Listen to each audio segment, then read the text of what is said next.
वंदे लोकतिलकं सातत वार्ता विभूषणं अमर कृतिशरणं प्रबुधं लोकजीवनं प्रणय प्रमत जागदीपनं वंदे जीवन जीवनं सत्पुरुषोत्तम। जय गुरु। प्रथमे आपण मानक समस्त को आमर ही अमृतवाणी चैनल को अनेक अनेक स्वागत जनाउछु।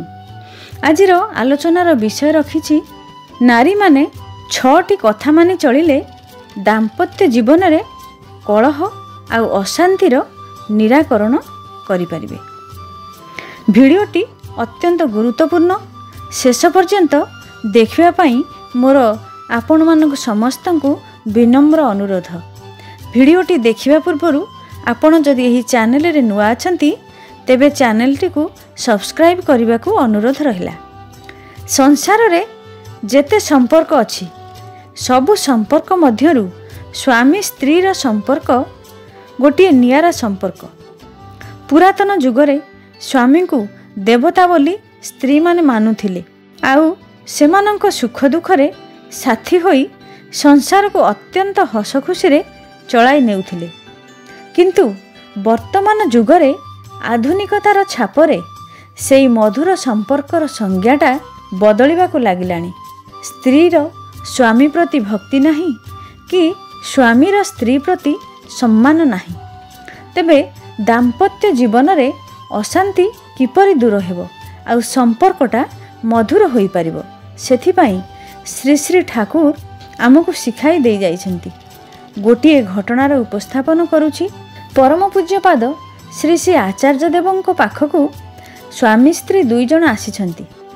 आचार्य देवंको निवेदन करूछंती जे उभयंक मध्यरे सबुबेले कथा कटाकटी हुए, कली झगड़ा हुए।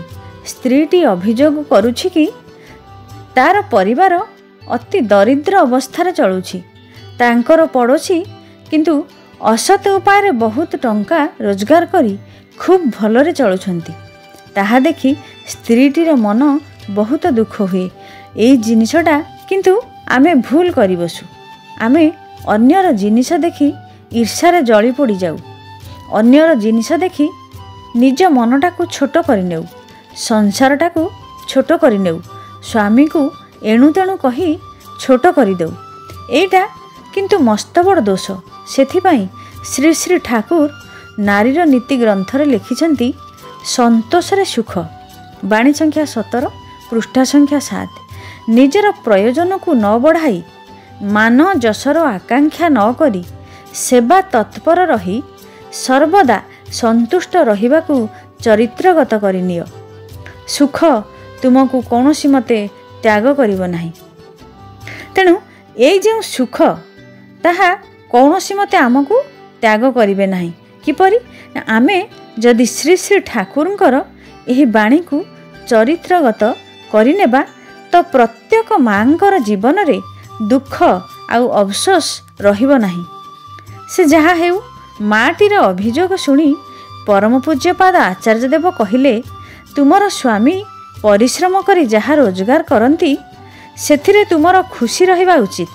सत उपाय रे जदि लुण भात खाओ ताहा किंतु भल। जणे जदि असत उपाय रे दामी दामी जिनिस व्यवहार करुछि करू, कोन हेला? विलासपूर्ण जीवन यापन कले कोन हेबो? तार जीवन रे आनंद नाही, ताकू देखी तार परि हेबा दरकार नाही। तुमर स्वल्प आयरे तुमे जेपरि चलुछ ता मध्यरे सुख अछि, आनंद अछि। असत उपाय रे उपार्जन अनिश्चित, केउ दिन जे तार पतन घटिबो तार केही भी टेर पाइबे नाही। आउ भविष्यत रे भितरे दुर्बलता राज करिवो। कि सुंदर कथा से कहिले। ए जे कहिले जे सत भावरे जहा उपार्जन करिवे सेथिरे लुण भात खाइबा भल। ए जे लाइन आ भितरे रहिछि संतोष सुख। सुख कौनसी टंका पैसा गाड़ी बंगला रे मिले ना, सुख मिले भल पाइबारे। जेउठी भल पाइबा थाए परस्पर प्रति बुझामणा ठीक थाए, जेउठी जनकर अन्य जनक प्रति टाण थाए सेहिठार ही प्रकृत सुख शांति थाए। आउ सेही संसारटी स्वर्ग परि होइथाए। आमे आमर घर भितरे स्वर्गराज्य स्थापन करि परिबा, केवल आमे माँ माने चेष्टा कले ही करि पारिबे। श्री श्री ठाकुर माँ मानंकु सबुबले उच्च स्थान दे आछिछंती, कारण माँ माने ही गोटिए संसार को स्वर्ग करी तोली पारिबे। तेणु दाम्पत्य जीवनर कलहर अवसान पाई जदि प्रत्येक माँ माने 6टी नियम पालन करि पारिबे तो दाम्पत्य जीवन रे सुख शांति फेरी आसिबो आउ संसारटी हस खुशी रे भरी जिवो। प्रथमटी हेला आंतरिक सम्मान। स्त्री मानंकु कुहंती जे पुरुषर अर्धांगिनी, माने उभय उभयंक बिना अधा, उभय उभयंकर फ्रेंड फिलोसोफर आउ गाइड। एहीपरि संपर्क रहिले दाम्पत्य जीवन रे सुख बढ़े। तथापि स्त्रीटी तार स्वामी प्रति अंतरर सहित सम्मान रखिबा दरकार। श्री श्री बड़मा तांकर निज चलणी भितरे एसबु आमको शिखाई देइछंती। सेथिपाई तो श्री श्री ठाकुर श्री श्री बड़मा उद्देश्य रे कुहंती, जेउ नारी स्वामी को देवता सम मणे, पति सेवा देवसेवा बोली मने करे, स्वामी सुखरे सुखी स्वामी दुखरे दुखी होई चले, आउ स्वामी बिना से अन्य किछि जाने ना, सेपरी नारी ठारू मोर अनेक किछि शिखिबार अछि। ताहले सम्मान माने कोन? सम्मान करिबा अर्थ आमे तांकर समस्त प्रयोजनीयता को अनुधावन करिबा। तांकर प्रयोजनीयता कोन, तांकर कोन दरकार, से कोन चाहुछंती सेटा को आमे खोजिबा। तांकर प्रत्येक कथा को सुनिबा।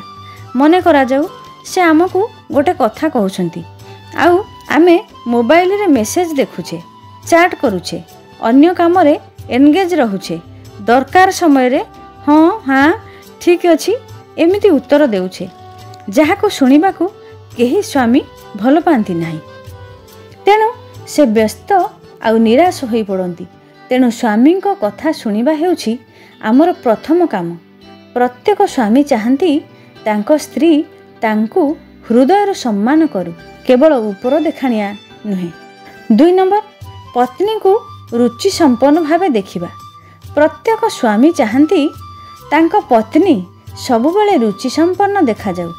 रुचि संपन्नर अर्थ एठी एया नुहे जे मेकअप होई सबुबले घर भितर बसी रहिबा, किछि काम धंदा न करिबा, ता नुहे। रुचि संपन्नर अर्थ हेउछि मथारे सिंदूर टोपाटिए पिंधिबा, जहा स्वामीर मनोबल को बढ़ाई थाए, आउ आवश्यक परिपाटी होई रहिबा। जहा पिंधिबा ताहा जेपरि अपरिष्कार अपरिच्छन्न दुर्गंधयुक्त न हुए, आउ रुचि संपन्न होइथिबा दरकार। सुंदर पोशाक अछि तो भल कथा, जेउ मानकर सुंदर पोशाक नाही सेमाने जहा अछि ताहाकु परिष्कार परिच्छन्न करी पिंधिबे। ताहा निज मनरे साकार भाव सृष्टि करने सहित स्वामी को मनरे गोटे आनंद सृष्टि करि थाए। समस्तंक आखि चाहे सुंदर जिनिस देखिबाकू, तेणु स्वामी को आखि बाद जीवबा किपरि? स्वामी भी चाहती तांको स्त्री सुंदर देखा जाऊ। नंबर 3, कथा कहिबार शैली। स्वामी का सहित कथबार्ता कला बेले आम कथबार्तार शैली को आमे गुरुत्व देबा। धरंतु आमे स्वामी को कथा कहिला बेले कड़ा कड़ा कथा कहिबा, कथा कथारे स्वामी को ताच्छल्य करिबा, तांको मजाक उड़ेबा एवं से एइटा जानि नाहंती एइटा करि नाहंती एमिति आक्षेप करी कहिबा, एसबु काहाकु भी भल लागेनी। कथा कथा के तांको आगरे कांदी पकाइबा, मुह फुलेई रहिबा, एसबु काहाकु भी भल लागेनी। मुह फुलेई रहिले आपणकर मतामत तो प्रकाश पाएनी, किंतु तार प्रतिक्रिया बहुत जोर रे प्रकाश पाई थाए। तेणु आमे कथा कहिला बेले सबु बेले ठंडा मुंडरे कथा कहिबा, आराम रे कथा कहिबा, ताहा न होइले आम कथार कौनसी गुरुत्व रहिबो नाही, अजथा अशांति आउ कलह सृष्टि हेबो। नंबर 4, घर को घर करी रखिबा। माने जणे घरणी तार इटा सीमेंट रड रे तैयारी घर को प्रीतिर परस देई घर बनै थाए। जेउ घर ताको आराम देई थाए, स्वामी को आराम देई थाए, शांति देई थाए। सेथिपाई ऑफिस सरी गले, काम सरी गले जणे सबुबले घर को आसिया पई चाहंती। काहेकि ना घर तांको शांति दिए, आनंद दिए। ତା ପେଟର ଭୋକ ମେଣ୍ଟାଏ। ତେଣୁ ଜଣେ ନାରୀ ତାର ଇଟା ସିମେଣ୍ଟରେ ତିଆରି ଘରକୁ ତାର ପ୍ରୀତିର ପରଶ ଦେଇ ତାକୁ ଉଷୁମ କରି ରଖେ। ଯେଉଁଠି ତାର ପିଲା ତାର ସଂସାର ଚାଲେ ସେଇଠିକୁ ପୁରୁଷ ଲୋକ ଜଣେ ଆସିବାକୁ ଚାହେଁ। ଆସିବାକୁ ଏଇଥିପାଇଁ ଚାହେଁ ଯେ ସେଠି ତାକୁ ଶାନ୍ତି ମିଳେ। ଯଦି ସେ ସବୁ ନ ମିଳେ ତ ସେ କର୍ମକ୍ଷେତ୍ରରୁ କେବେ ଆସିବାକୁ ଚାହିଁବନି। ତେଣୁ ଆମର ପରିବେଶକୁ ଆମେ ଏମିତି ରଖିବା ଦରକାର ସେ ଯେମିତି ଯେତିକି ସମୟ ଘରେ ରହିବେ ଶାନ୍ତିରେ ରହିବେ। ଘରର ସବୁ ଜିନିଷ ଯେମିତି ସାଇଜ ସୁନ୍ଦର ହୋଇ ରହିଥିବ, ଦେଖିବା ମାତ୍ରେ ଶାନ୍ତିର ଆଉ ସ୍ୱସ୍ତିର ଅନୁଭବ ହେବ। କାରଣ ଶାନ୍ତି ହିଁ ପ୍ରଗତି ଆଣିଥାଏ।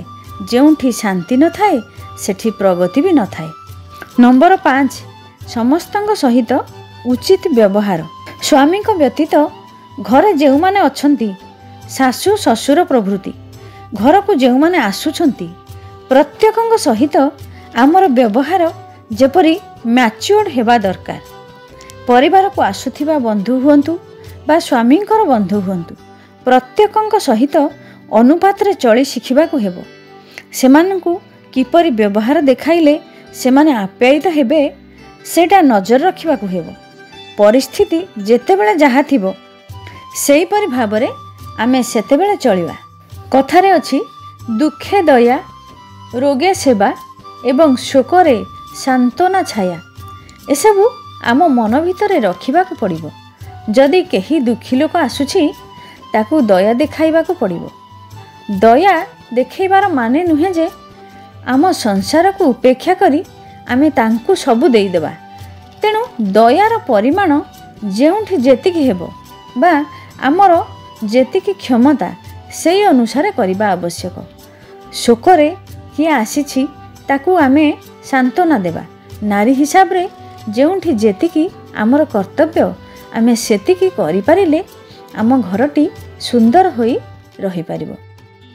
6 ନମ୍ବର, ଫାଇନାନ୍ସିଆଲ ବଜେଟ୍ ବା ସ୍ୱାମୀଙ୍କ ରୋଜଗାରକୁ ଚାହିଁ ଖର୍ଚ୍ଚ କରିବା। ଧରନ୍ତୁ ଆଜି ସାବିତ୍ରୀ, ଆମେ ସାବିତ୍ରୀରେ କହିବା ଯେ ଆମ ପାଇଁ ଗୋଟେ ଭଲ ଶାଢ଼ୀ ଆଣ। ଭଲ ଶାଢ଼ୀର ଅର୍ଥ ହେଉଛି ଭଲ ପଇସା ଦେଇ ଶାଢ଼ୀ, ଦାମୀ ଶାଢ଼ୀ। ତାହା କିନ୍ତୁ ଠିକ୍ ନୁହେଁ। ସ୍ୱାମୀଙ୍କର ଯେତିକି ପଇସା ରୋଜଗାର ଆମେ ସେଥିରେ ଯାହା ଆମ ଆଖିକୁ ଭଲ ଲାଗିବ ସେମିତି ଶାଢ଼ୀ କିଣିବା ଆଉ ସେମିତି ଶାଢ଼ୀ ପାଇଁ ଅଳି କରିବା। ସ୍ୱାମୀଙ୍କ ଆଗରେ କହିବାନି ତ ଆଉ କାହା ଆଗରେ କହିବା ନିଶ୍ଚୟ, କିନ୍ତୁ ଏମିତି ଶୈଳୀରେ କହିବା ଯେମିତି ତାଙ୍କ ପକେଟକୁ ବାଧା ନ ହେବ। ପକେଟକୁ ବାଧା ହେଲେ ତାଙ୍କୁ ବାଧା ହେବ, ତାଙ୍କୁ ବାଧା ହେଲେ ସେ ଆଉ ଚାହିଁବେନି ଯେ ଆମର ସମ୍ମାନ ରହୁ ବୋଲି। ତେଣୁ ତାଙ୍କର ରୋଜଗାରକୁ ଚାହିଁ ଆମେ ଖର୍ଚ୍ଚ କରିବା। ପଡ଼ା ପଡ଼ୋଶୀରେ କେଉଁଟା ଅଛି ଆମର କେଉଁଟା ନାହିଁ, ତାଙ୍କ ଘରେ ଯାହା ଅଛି ଯେ ଆମ ଘରେ ସବୁବେଳେ ସେଇଟା ରହିବ, ଏକଥା ଭାବିବା ଭୁଲ କିମ୍ବା ଏକଥା କହିବା ମଧ୍ୟ ଭୁଲ। ତେଣୁ ଆମ ସ୍ୱାମୀ ଯାହା କରିପାରିବେ ସେଇ ବଜେଟରେ ଯେଉଁଟା ପ୍ରାୟୋରିଟି ତାକୁ ହିଁ ଦେଖିବା। ଆମ ଘରେ 5ଟା ଖର୍ଚ୍ଚ ଅଛି, ତା ଭିତରୁ କେଉଁଟା ସର୍ବାପେକ୍ଷା ବେଶୀ ଜରୁରୀ ତାକୁ ନଜର ଦେବା। ସେଇ ଖର୍ଚ୍ଚଟାକୁ ତୁଲେଇ ସାରିବା ପରେ ଅନ୍ୟ କଥା ଦେଖିବା। ତେଣୁ ନାରୀ ହିସାବରେ ପ୍ରଥମେ ସ୍ୱାସ୍ଥ୍ୟ ତାପରେ ଶିକ୍ଷାକୁ ଗୁରୁତ୍ୱ ଦେଇ ଘରକୁ ଆଗେଇ ନେବା ଦରକାର। ତେଣୁ ବଜେଟକୁ ଆମେ ସେଇ ଅନୁସାରେ ଖର୍ଚ୍ଚ କରିବା। ଯେଉଁ ଅନୁସାରେ ଖର୍ଚ୍ଚ କଲେ ଜଣେ ସ୍ୱାମୀ ଖୁସି ହେବେ। ତେଣୁ ବଦ ଖର୍ଚ୍ଚ କରିବା ନାହିଁ କି କଞ୍ଜୁସି ମଧ୍ୟ କରିବା ନାହିଁ। ତାହା ଆମ ପାରିବାରିକ ଜୀବନକୁ ନିଶ୍ଚୟ ସୁସ୍ଥ ସୁନ୍ଦର କରିବ। ଏଇ କେତୋଟି ଛୋଟ ଛୋଟ କଥାକୁ ମାନି ଚଳିଲେ ଆମର ସଂସାର ନିଶ୍ଚୟ ହସ ଖୁସି ଆଉ ସୁଖ ଶାନ୍ତିରେ ଭରିଯିବ। ଆଜିର ଆଲୋଚନାଟିକୁ ଏଇଠି ରଖୁଛି। ଆଲୋଚନାଟି କିପରି ଲାଗିଲା ନିଶ୍ଚିନ୍ତ କମେଣ୍ଟରେ ଜଣାଇବେ। ଆପଣମାନଙ୍କର ମତାମତ ମୋର ମନୋବଳକୁ ବଢ଼ାଇବ। ରହିଲି, ଜୟ ଗୁରୁ।